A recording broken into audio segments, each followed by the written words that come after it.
Senior heroine Namitha అంటే ఇప్పటి జనరేషన్‌కి కూడా పరిచయాలు అక్కర్లేని పేరు. ఈ హీరోయిన్ ఒకప్పుడు తన అందచందాలతో, అభినయంతో కుర్రాళ్లను ఒక ఊపు ఊపేసింది.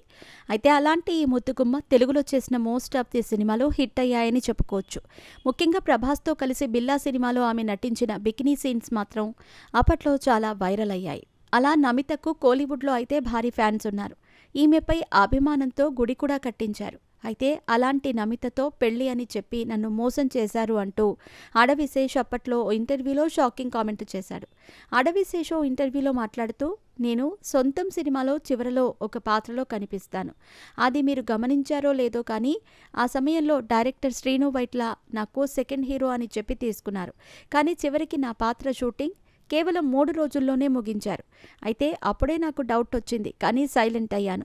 తీరా సినిమా రిలీజ్ అయ్యాక నా పాత్రకి ఎంత ప్రియారిటీ ఉందో అర్థమైంది. అలాగే నాకు సెకండ్ హీరో అని చెప్పి అబద్ధం కూడా చెప్పారు.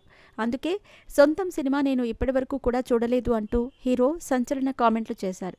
ఇక సొంతం సినిమాలో చివరగా నమితను పెళ్లి చేసుకునే పెళ్లికొడుకు పాత్రలో అడవి శేష్ కనిపిస్తారు. అలా డైరెక్టర్ చేసిన మోసాన్ని అడవి శేష్ ఓ ఇంటర్వ్యూలో చెప్పాడు.